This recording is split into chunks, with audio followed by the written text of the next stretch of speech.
Good evening, everyone. Welcome to the July 2016 full Board of Estimate Taxation meeting. That's quite a gallery we have here. There's something about July. I'd like to start with pledge allegiance to the flag. Pledge allegiance to the flag of the United States of America and to the republic for which it stands, one nation, under God, indivisible, with liberty and justice for all.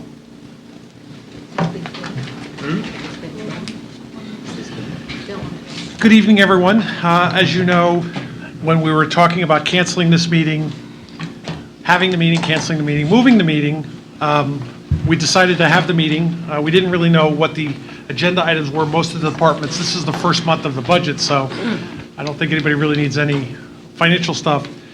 So I did an abbreviated agenda, and I gave a few people the evening off because I didn't see the need for that, keeping in mind that there's likely chance we will have a special meeting towards the end of the month after talking with the town attorney, and a couple of the items tonight, as well as a potential meeting in earlier September, depending on how some of the numbers are going for guidelines.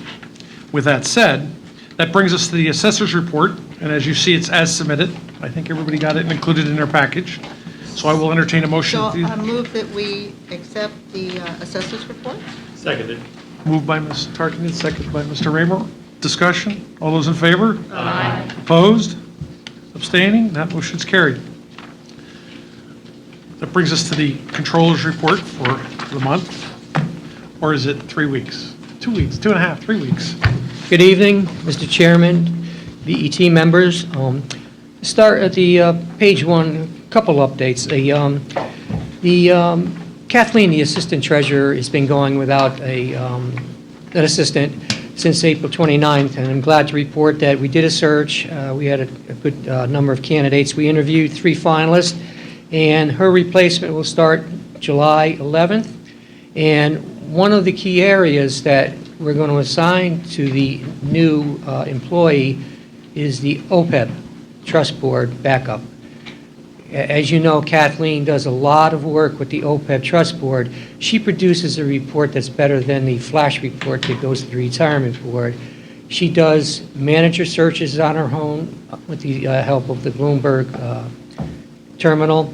And one of the objectives is to, when we do replace her around early next year, is to have somebody take over the OPEB Trust Board responsibilities. So, Does her flash report come out a month late like the...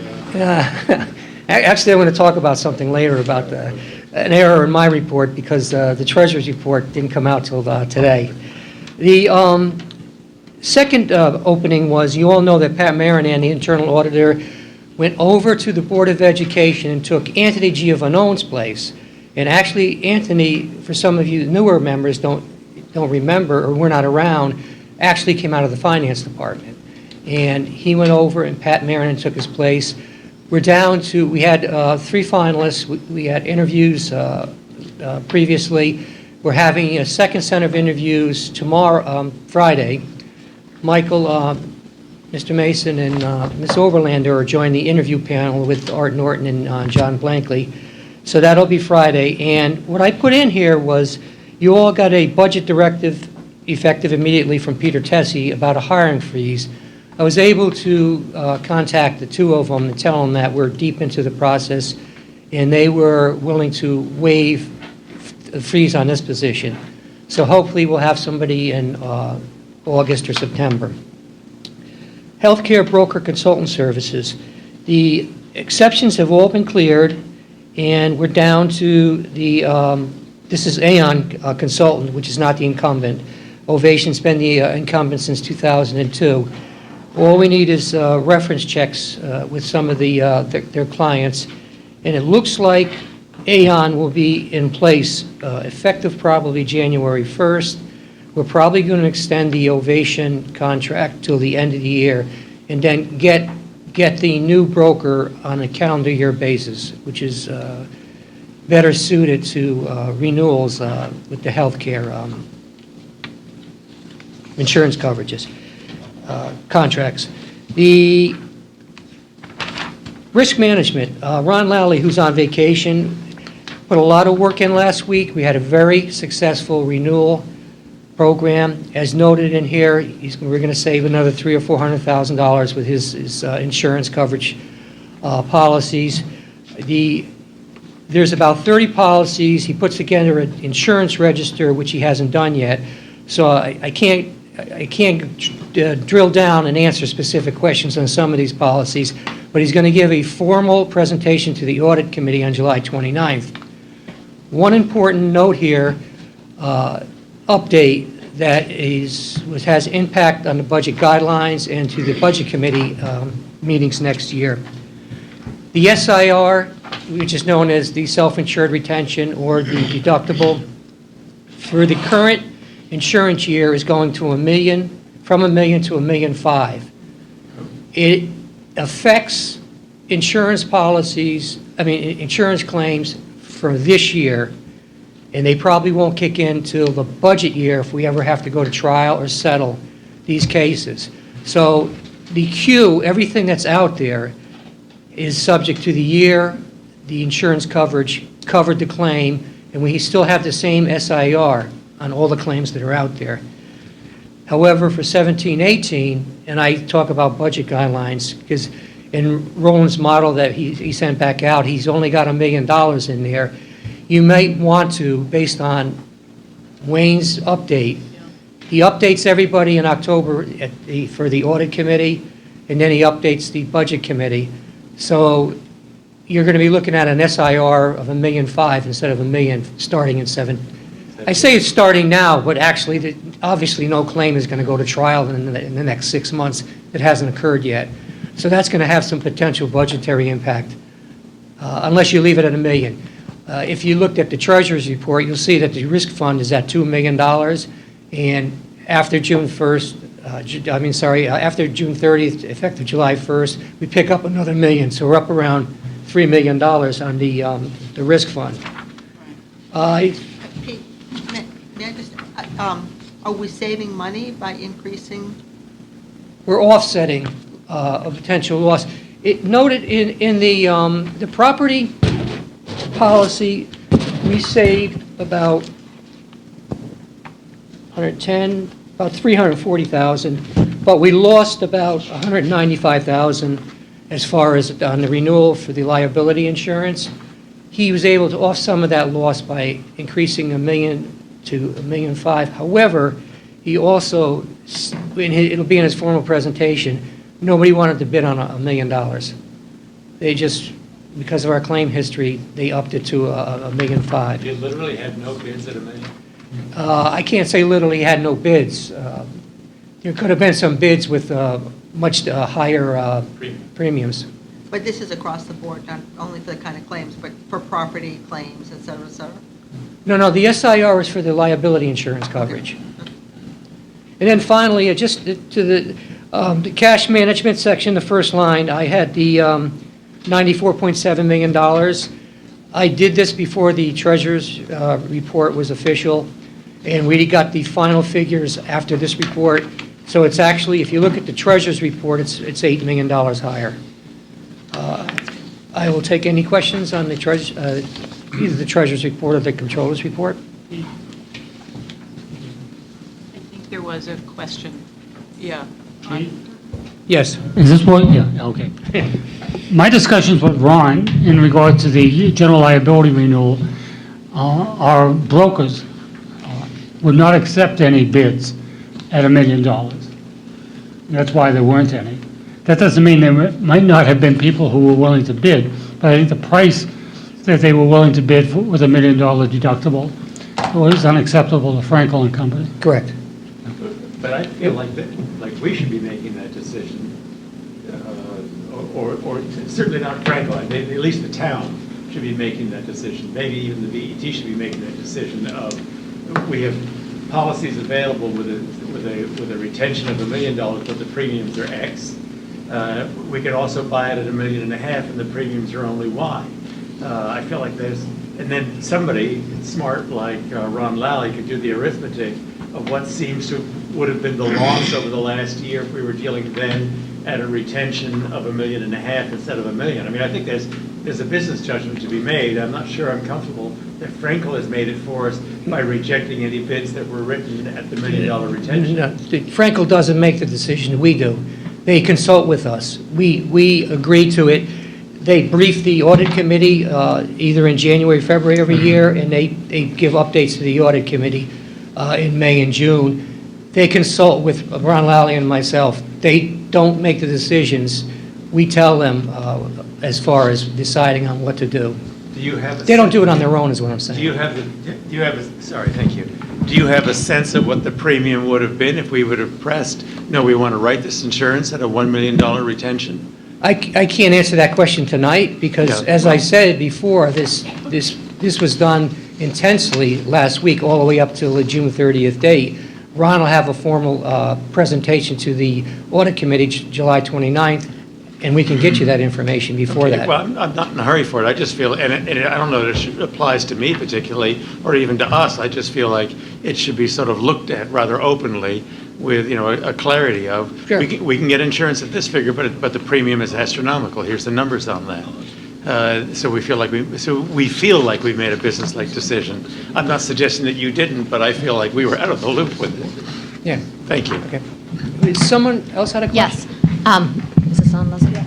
So in your section on retirement board, on page 5, you have the second paragraph. You write that the retirement board voted to approve a 3% interest rate to be applied to the balances in the annuity account. Can you just explain that? Yes. The members that are still in the defined benefit plan make contributions to the pension plan. Their contributions are credited with 3% interest. A number of years ago, it was 7%, and then the retirement board said that's too high during the 2009 financial meltdown, I should say. So we decided, we set a policy, and we lowered it, and for each year, we set it based on CPI. What it means is, to answer your question, is if somebody leaves and wants to take their contributions with them, they take their contributions with the interest that is applied each year. So 10 years ago, they were getting 10% on the balance, 8 years ago, 10%, and then around 9, 10, we decided to ratchet it back down. So each year, we look at the CPI, and we credit it, as stated in here, for the year covered, on the balances of what they contributed. And all of them balances are tracked so that we know, and it's calculated in case they have deficiency, but it's also calculated in their pensions for when they want to, if they wanted to take it with them. Right, so you compound the interest each year for when they leave. And so you're saying that the 3% is based on a CPI allocation as opposed to the actual interest rate?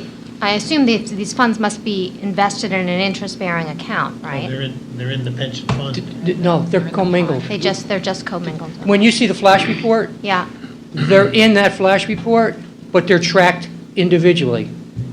Right. Each person's account is tracked individually. No, it's in the So- entire pension plan. so the retirement board who's directing the investments, let's just say their investments are below their allowed interest rate, so they're making up the difference on employee contributions. Yes. And the rationale behind it is when the So retirement board went from 3-something to $260 million, we looked at it and said, why are we giving them 7% return on their money when the pension plan is losing money? Well, these are So- for defined benefit, right? So Yes. they're getting the benefit. It's not, right? Oh, you mean when they leave? For the small, if there No, was, how does, I'm Only sorry, if they maybe take I'm it not- with them, Only if they take it with them as Yeah. opposed to if they're yeah.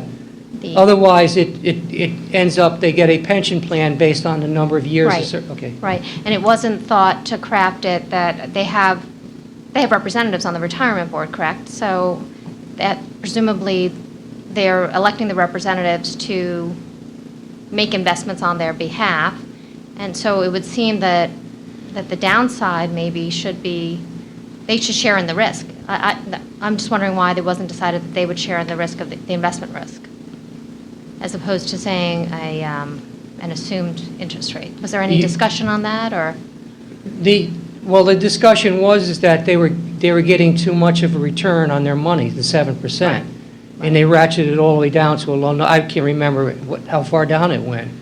So they are sharing it somewhat in the risk, in the fact that they're no longer getting 7%, which they got for decades. They got 7% for maybe 30, 40, 50 years. It had no relevance to how good or bad the plan was doing. And around 6 or 7 years ago, the retirement board decided to say that, to share the risk, it says, you shouldn't be getting 7% if we're not earning 7%. And this is reset every year, this 3%. Right. What I'll do is I'll send you the policy and maybe get a little bit of history on it for you, That just would be for great. clarity. Great, thanks, Pete. Can I ask a question, Pete? On the Treasurer's report, so the ending cash balance is now up to 102, 103 million. Do you understand that correctly? It's, let me see, about 100. Which, as you said, is 8 million more than you thought it might be Yes. from last time, when you did your report. When I did this, I didn't have all the balances. Right, so what's And also what's reflected in the controller's report is like 25.8 million of this cash is prepaid taxes. Okay. Taxes that are paid in June that are due August okay. 1st, or whenever the, Is there an implication for actual fund balance? No implication. Okay. Anybody else? I'll accept the motion at the controller's report. So moved. Second. Somebody seconded it. All those in favor? Aye. Opposed? Abstaining? 12-0-0. Acceptance as a treasurer's report. So moved. Moved and seconded. Discussion? All those in favor? Aye. Opposed? Abstaining? BET Standing Committee reports, Mr. Drake? Or would you like to do it down with the one other item? I'll do whichever you think Well, is your best. choice. I'm happy to do it. Our committee has the third item, the third bullet under number 6, and the second bullet, and both bullets under number 7, so we'll come to them later if you like. We can do that. Just give me a second to get caught up with some paper. That moves us to new business. First item is the resolution, I'll call on Mrs. Weissler, on behalf of the HR committee. Okay, this resolution applies to the M&C salaries for fiscal 17. Just to give you a little background, the HR committee this afternoon met and heard a report from Mary Pepe on the evaluation process and recommended salaries for fiscal 17. The town of Greenwich has 57 M&C positions, of which all but one are filled, the one vacancy being the manager of the golf course. 2 of the 56 filled positions are recent hires and are not eligible for the salary increase. Ms. Pepe thought, on balance, that the M&C evaluation process this year was consistent and fairly applied. The M&C compensation plan, which was approved by the HR committee in February for fiscal 17, provides for a 1.5% increase for satisfactory performance, an extra 0.5% for excellent performance, and an extra 1% for a total of 2.5% for exceptional performance. The recommended salaries for fiscal 17 represent a weighted average of a 2.3% increase. And just to give you a sense as to how these break down for fiscal 17, of the 54 employees eligible for an increase, 4% received no increase, 2% received the 1.5% increase, and 9% received the 2% increase, and 85% received the 2.5% increase. That breakdown is comparable to what we've seen in prior years. The HR committee, at its meeting this afternoon, voted 4-0 to recommend to the BET approval of the recommended M&C salaries for fiscal 17, as they are in compliance with the M&C compensation plan for fiscal 17. Issues that were raised in support of this motion among committee members were, first, there was a recognition that, so the rules of the landscape of change. It's going to be a more difficult fiscal 18. We've seen the implications from the RTM vote. However, the committee members in their vote felt supportive of the recommended salaries because they were consistent with the compensation plan that was approved as part of the fiscal 17 budget. Second, the committee members also noted that the 2.3% M&C increase was lower than union settlements. And third, as a result of the fact that union raises are going at a higher pace than the 2.3%, we are seeing some compression issues. So I would like to move the following resolution. Resolve that the Board of Estimate and Taxation accepts the recommendation of the HR Committee to approve the recommended M&C salaries for fiscal 2017. That's been moved on behalf of a committee, but it has a second. Discussion? Ms. Kiernan? Unless any of the committee members want to comment first, but I have a slightly different point of view that I'd like to make some observations about this evening. Out of really great respect for the work that the HR committee has done and the department. So tonight we're being asked to vote on M&C salaries, and of course this is the only group of salaries that this board has a role in setting. This is a pool of salaries for 56 department leaders and administrators and town government within a total of 2,371 full-time positions we have in our municipal government. Back in the winter, our HR committee did a very rigorous job of proposing a budget for this pool of salaries with an increase in this pool of 2.5%, and both the budget committee, of which I'm a member, and the full BET approved this increase. We all voted on that, and I'm very mindful of that. But tonight we're approving the actual salary pool, not the budgeted amount, as we do every year, and I think that's an important distinction. We're approving this pool as we always do after performance evaluations have been completed, after the budget for the year is done, and many months after the 2.5% was initially proposed. Tonight, we're making a managerial decision after we've been given a budget, and we have the discretion to set the pool equal to the budget or less. And I think this is a tough one. This is a difficult decision. I respect, again, all the hard work of the HR committee and the HR department on this topic. And I'm certainly grateful to our M&C employees who are our town leaders. They turn on a dime. They go above and beyond. We have two exceptional ones here with us tonight from the finance department, and they don't get overtime. And as a finance board, we certainly want to attract and retain top quality talent and leadership across our government. And we certainly are mindful of the importance of morale among these leaders and on a coherent team. And we have addressed a lot of these issues by paying our M&C employees above the 75th percentile of their peers in other town governments. We know this from a consultant study that we had done on the M&C pool.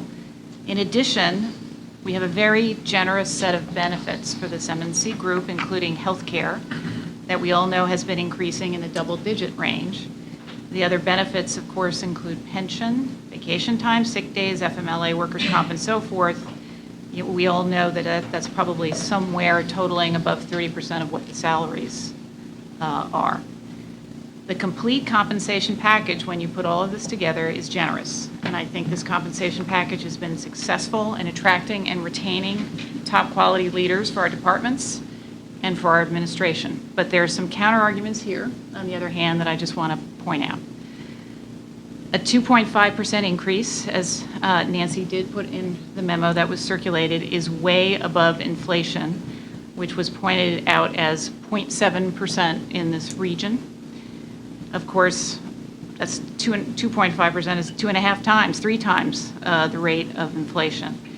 One could make the argument that the base increase for MNCs in this program is 1.5% and not really 2.5%. But there are so many MNCs that get the full 2.5 increase. I think it was 86% of the 86% of those 56 positions got the full 2.5. That you could really argue that it's a 2.5 increase in this group every single year. And again, way greater than inflation in this region. Second, I would point out that we recently took the step of lowering the proposed 2.5% increase for the 3 selectmen down to 2.0%. So a 2.5% increase for the M&C pool is inconsistent with what we did with the selectmen. And personally and respectfully, I'm hard-pressed to understand this inconsistency. In addition, 2.5% is significantly higher than the operating increase that our budget guidelines have called for in the last few years, no matter which set of guidelines you've been reading. And again, I'm hard-pressed to understand this inconsistency. Fourth, while some would say a lower increase, say a 2.0%, is very little money, and it's $33,000 to be exact, and it's just symbolic, but to that I would say a couple of things. I would say every dollar counts and every dollar adds up, and it's our job to add up those dollars. But I would add that symbolism can be very, very useful and is important here for our finance board. Several of us have known this for years from sitting in collective bargaining sessions where we do discuss the fact that M&Cs make X, and that's a bellwether. That's important to collective bargaining negotiation. It gives all those bargaining units and the larger town a sense of our direction as a finance board.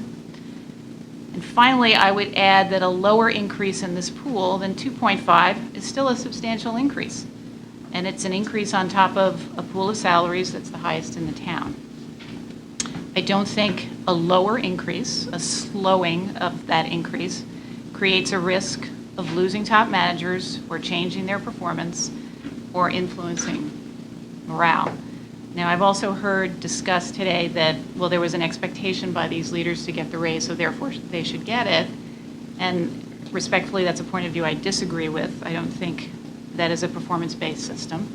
I think we have a rational system that's not based on what the town leaders think they should get. So I'm struggling with this decision, and again, out of great respect for everyone who's been involved in this, I will not be able to vote for 2.5%. Thank you, Mr. Chairman. Do you have an amended? No, I don't. Okay. Further discussion? So let me say, I agree with everything you just said.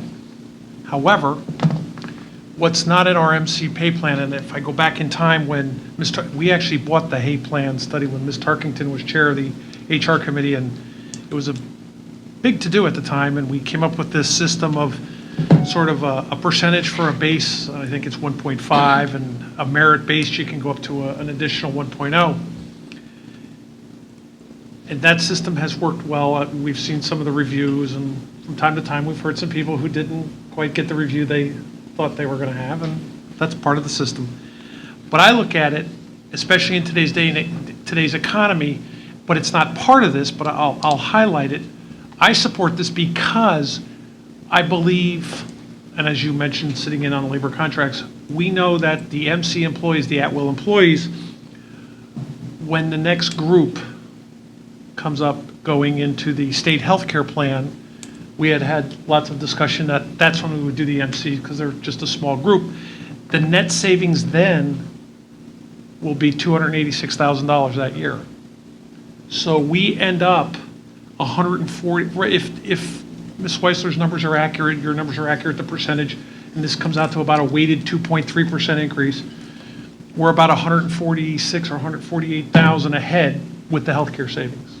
Now,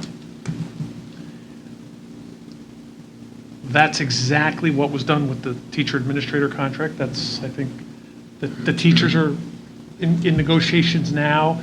We've all, through the budget process, talked to Alcava and talked about, future health care. And so for that reason, I think from a business decision, the town comes out ahead if we do these two steps, although I'm not exactly sure when we're going to be able to do the health care. I don't know the exact dates, so that's just a maximum number. I would take into consideration the healthcare savings, and that's why I would support the original HR committee's resolution.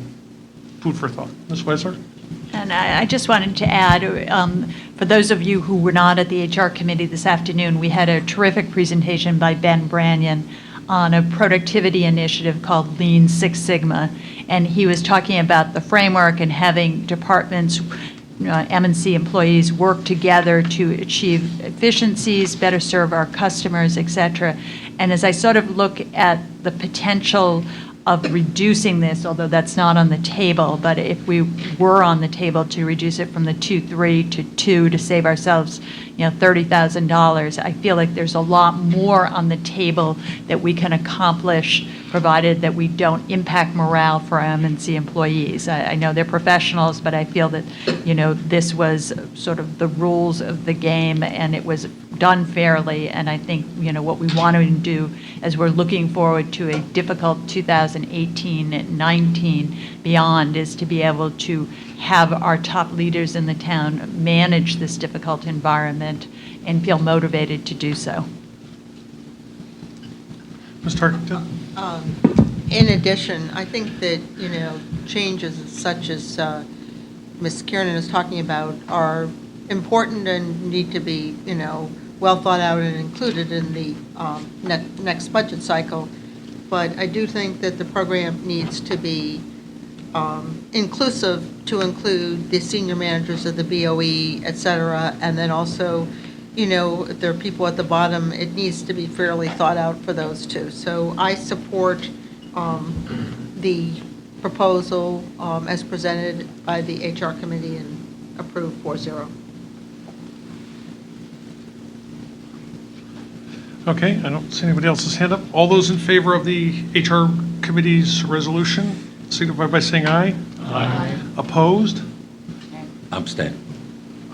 So I have 10, 1, and Mr. Blankley abstains. And on most every abstention, I always like people to offer why, and you have a family member that works for the town, correct? Correct. I have a family member who's on the MC list, so for reasons of total probity, I think it's appropriate that I should abstain. Okay. Okay, moving on. Next item was discussion of budget guidelines. At the Budget Committee, we had some handouts and we had a really good discussion. Just to add a few thoughts, we have, and we're going to touch this a little bit in the retirement board, we're doing everything to make sure we have information from the retirement board for guidelines. We're doing everything to make sure we take the current salaries and take the labor contracts that we have in place, roll those up. I'm going to ask that we come up with an email on a draft date when we might see a draft, but like normal, I'd like comments and suggestions, questions, run those through the caucuses. When you actually get, hard material that you want, Roland sort of keeps a catalog of that going forward. I do have a little thought I'm working over, which I'll need all of your help, to have a RTM district chair and committee chair meeting to sort of almost emulate a little bit of what was today. So everybody has an understanding around it, but I'll need a little bit of help on that. I'm going to work with Tom Byrne on that over the summer. But I think as we go forward with the guidelines, the models that I saw today and, some of the healthcare assumptions, there's a lot of issues up in the air and we need to get them. But I think we're further ahead than we have been in previous budgets with guideline ideas and drafts. And I think, we talked about seeing some of the memos. I think Peter mentioned a hiring freeze and some of the other things. Again, the one thing I'd like to have possible is to really get back to the burn rate. That's really important. Because when we get to September, or if it gets pushed to October when we're approving those, we'll at least have the trend. We'll be able to see that. But so that's sort of what I see. As far as guidelines, it's open for discussion. If anybody has any other thoughts, I think everybody got a chance to speak earlier in the budget committee. But if anybody has any other thoughts,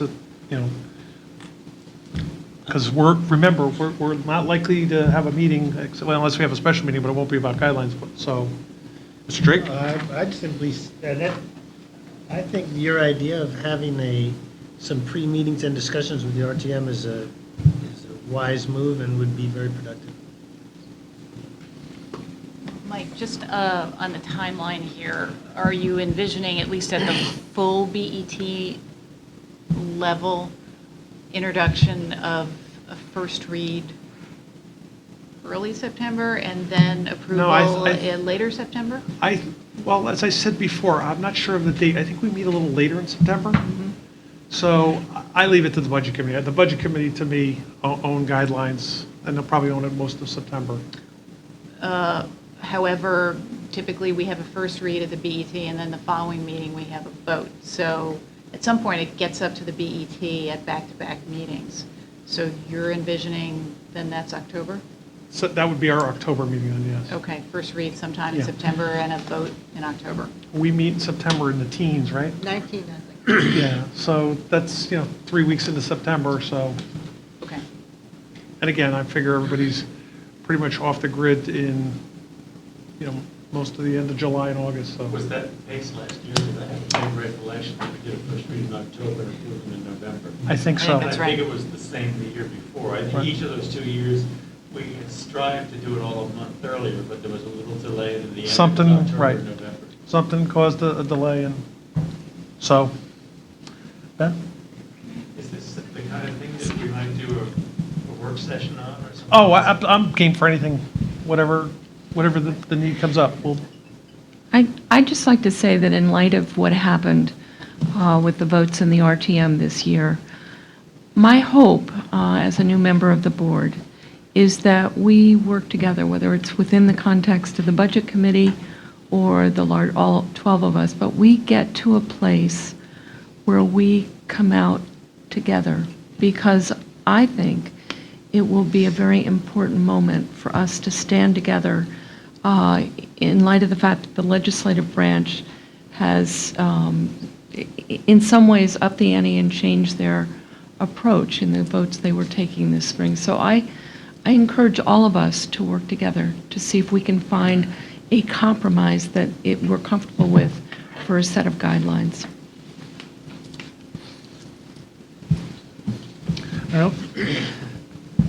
Well, as I say, Roland, we're going to be an interesting summer trying to figure out where some of these assumptions are going. That moves us to the review of the Retirement Board Investment Agreement, State Street Global Markets LLC. Mr. Drake? The Investment Advisory Committee approved the financial aspects of this agreement, which is the equivalent of a brokerage agreement. It opens an account through which the retirement board can hold certain investments. And so we at the Investment Advisory Committee approved its financial aspects by a vote of 4-0, really pending the Law Committee's legal review, and then through no fault of the Law Committee, Mr. Smoot, the outside attorney, and Mr. Fox will need to advise the Law Committee, and so since they didn't have a chance to meet, it's our recommendation, my recommendation, to just pull this and return to it. So that's what our committee would be comfortable with. Okay, so you have a motion on behalf of the committee to pull the item. Or just take it up another day, Okay. Table when the it. Law Committee's done Table it. what they need. Okay. Vice vote. Do I have a second on that? Second. No, not the table. Yes. The table goes on the table. And you can take it off the table at that meeting. Or is it there? Right. What's the right idea? Postpone. Discussing, you're going to have a vote. Postpone. Postpone. Okay. On the discussion of the item, I want to make sure Mr. Raymer doesn't jump on me for stepping out of Robert's rules here a little bit. I don't think we have much of a choice to postpone this item, but I think now is the time that we decide what we're doing here. I had sent an email to Wayne asking for the timeline on the State Street Agreement. The Retirement Board has been a very, very interesting subject on the BET now for almost 2 years. The taxpayers have been funding unfunded liabilities, and look at what the Budget Committee went through with the actuary opinion, results, and all the other stuff. I'm going to take you through a quick email that I wrote Wayne because I think we're at a crossroads and we need to stop focusing on symptoms of yesterday and decide what our goals are and achieve those goals. And I thank Wayne. I know he's on vacation, and I said, you know, he knows we're urgent about this. I said, I don't think we have an urgency on this item. Frankly, I think the urgency we had was a year ago. The taxpayer, the BET, the retirement board, and the law department have been suffering for quite a few years, struggling through the unfunded liability for the town's pension fund. We made 2 charter changes, the BET, administrative. We asked the RTM to do another charter change. They did. The retirement board made changes to the types of investments they're in, and I'm not the investment person, but I'll ask for some leeway there, all with the goal to yield a higher return. This change of investment strategy has created more and more, quote, contracts/agreements that need approval of the BET. Since this change, I see the process being slower to get all the required approvals. The partial list of issues are the risk of the new investments, the levels of risk, the contract language, the time allocation to get through the process, 2 committees and the law department, the retirement board, and whoever else. And it's all been creating nothing but a burden. Without any further details about yesterday's symptoms, as I said, I think we need to focus on tomorrow. The retirement board has done a few terrific things, and they're working on a few more initiatives that I think are terrific. They're thinking about a financial advisor in the future. I think they're working on the concept of an RFP for a manager of managers, and Peter, if I'm off base, tell me if I'm close. I think they're having conversations in those directions. I am currently writing with Joe Pellegrino an RFP for a registered investment advisor. At the last retirement board meeting, they threw a couple of options out there. One was a registered investment advisor, and the second one was to take the whole package and give it out similar to the Frank Russell agreement in the 1990s, which is going to be a second RFP. There wasn't much of an appetite among the retirement board members to do 2 of them, but right now, I'm currently writing a registered investment advisor RFP to be presented at the July 28th meeting. Of the retirement board. Correct. Okay. And I imagine that RFP is a contract on behalf of the retirement board, so our committees have to approve it. There's a lot of issues surrounding it. Number one, cost. And I'm going to use somebody else's numbers because they're not mine. I have $1 million that you don't have. In other words, you have to appropriate it. And then there's also the issue of you're already paying $150,000 to a consultant. The consultant is NEPC, and a comment was made by an RTM member that it wouldn't go over well with the RTM to have an advisor for $1 million and a consultant for $150,000 sitting on the same board. So at a minimum, yes, it's got to go through the BET. It's got to get the backing of a lot of different groups, the BET, the Selectman's Office, the taxpayers, et cetera, et cetera. It's very, very expensive. They're both expensive. If you go to the other option, where you have the Frank Russell agreement, Art would probably know before me, it's going to cost you well over $1 million in fees. So this is just the preliminary trial balloon test to go out there to see what appetite the groups have as far as what direction the retirement board is going on. But right now, we're probably going to be looking at a preliminary trial RFP for a retirement investment advisor, and then the BET will get involved. And if you say thumbs down, it ends. But we're looking at a number of options. Mr. Chairman, may I ask a question? Why would the retirement board consider both an RIA, who's a fiduciary, and a consultant? No, they are considering that. Why? That's the question. Oh, no, your question is why would they want both? Yes. You don't need both. If you have an RIA who's a fiduciary, why do you need somebody to consult? That's basically what an RIA does.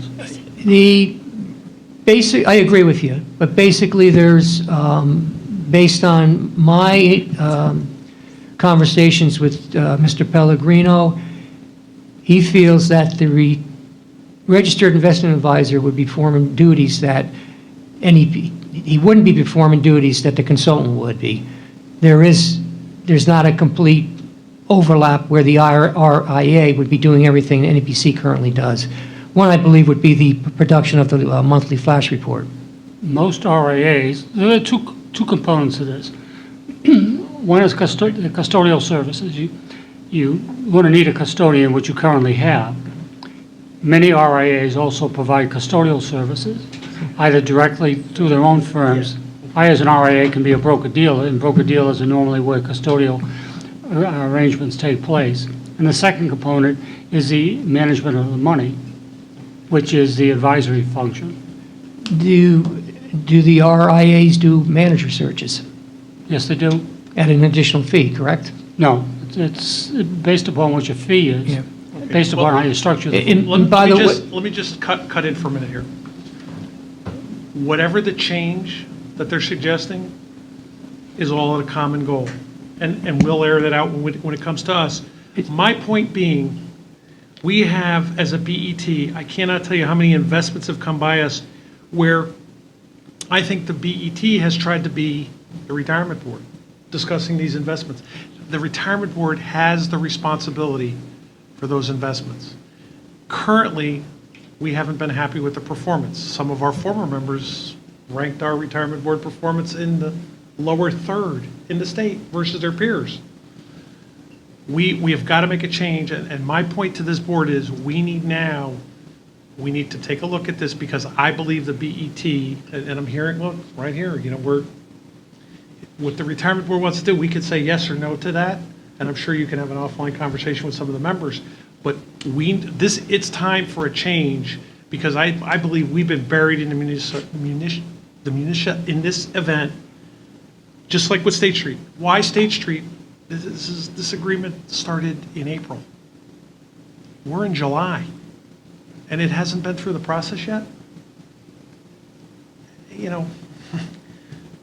If I'm off base, you can certainly speak up, but I really think that this should be a priority of ours. The retirement board is definitely trying to change their investment returns because it's better for the taxpayer. And look, we went from, what was the pension contribution when you first got involved?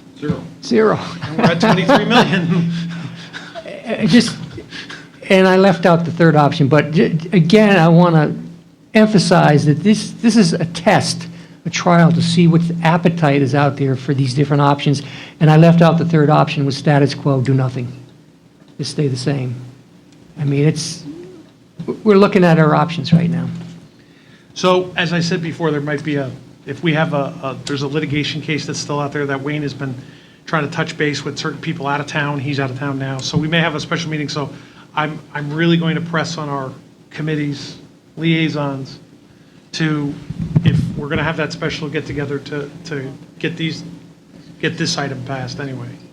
So any other comment on this? Thank you, Mr. Raymer, for your patience with not delaying the vote on to postpone the item. Okay, any other conversations on postponing this item? I should vote against postponing it. Okay, all those in favor of postponing this item? Aye. Opposed, abstaining? Okay, old business. Mr. Drake. Just following up exactly on the points you made a moment ago, Mr. Chairman, that we have been in the process at the Investment Advisory Committee of creating a BET procedure which is intended to clarify these roles, to put the retirement board in its proper lane and its authority, and the BET in its proper lane and authority.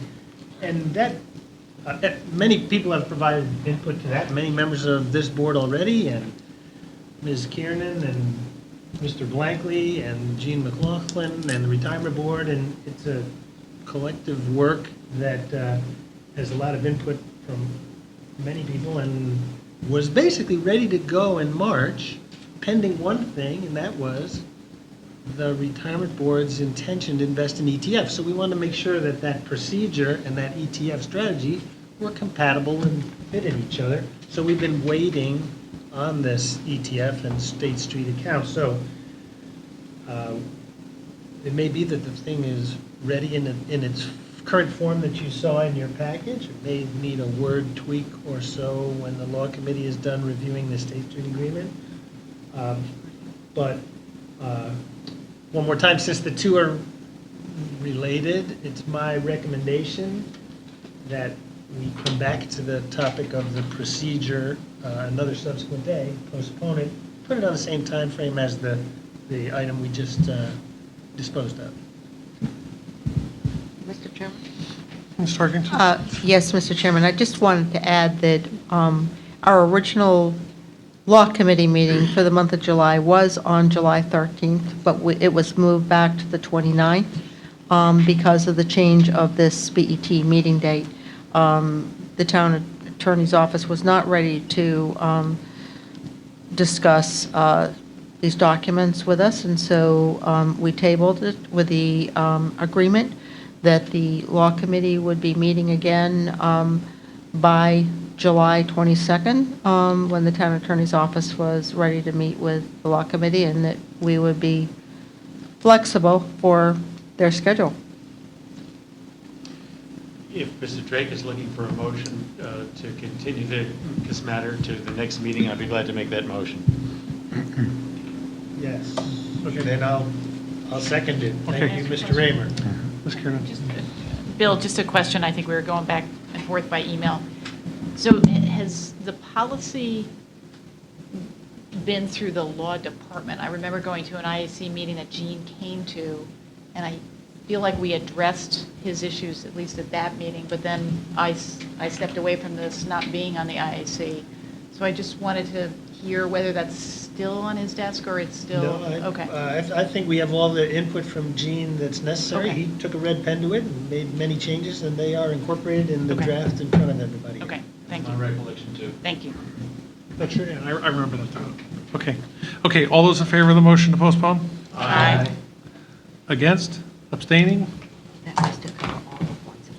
Okay, Mr. Drake, I believe I call on you for this. Yes, correct? and the topic is Mr. Stricker. Mr. Robert Stricker is up for reappointment as a member of the OPEB Trust Board and for reappointment to his position of chairman, which he holds now. And he wasn't available to be interviewed by the Investment Advisory Committee prior to our BET June meeting, but since then, we have interviewed Mr. Stricker and invited any BET members who wanted to come and attend. And so you have his resume in front of you. He's a known quantity and long experienced investment professional with particular expertise in bonds and fixed income investments. And so our committee would like to set before you the following motion. Resolve that the BET reappoints Robert Stricker to a term on the OPEB Trust Board expiring June 30th, 2019. That's on behalf of a committee. It doesn't need a second. Discussion? All those in favor? Aye. Opposed? Abstaining? Mr. Drake? And following up, we further propose the motion, resolve that the BET reappoints Mr. Stricker of the OPEB Trust Board as chairman of that board for another term, a one-year term ending June 30th, 2017. And that's on behalf of your committee. Discussion? All those in favor? Aye. Opposed? Abstaining? Those motions have carried. Brings us to item number 8, approval of our minutes for our June 13th meeting. So moved. Moved and seconded, discussion? All those in favor? Aye. Opposed? Abstaining? Those have carried. Mr. Drake, do you have anything else this evening? No, Mr. Chairman. Mr. Norton? Yes, what I'd like to report, Mr. Chairman, is that 5 of us on June 23rd attended the David Ormsby tribute dinner at Greenwich Country Club. Those who were in attendance were Leslie Talkington, Marianne Cannon, Jim Lash, John Blankley, and myself. And it was a very nice event, and as many people may know, that they raised over $70,000 for one of the funds, Witherell, on behalf of David Ormsby. Wow, that's very good. Yeah, I was out of town for that, and I'm sorry I missed it. I really have nothing. Thank you, everybody, again, for the schedule change, and hopefully we're going to get a little time off and regroup and keep everybody informed of our summer travels. I'm sure you will. It's going to be a long summer. With that, Ms. Overlander? Need help with anything? Ms. Crumick? You remember, you going, All those in favor? We're going to get into it. Opposed? Sorry, I keep bugging you. Good night, everyone. To keep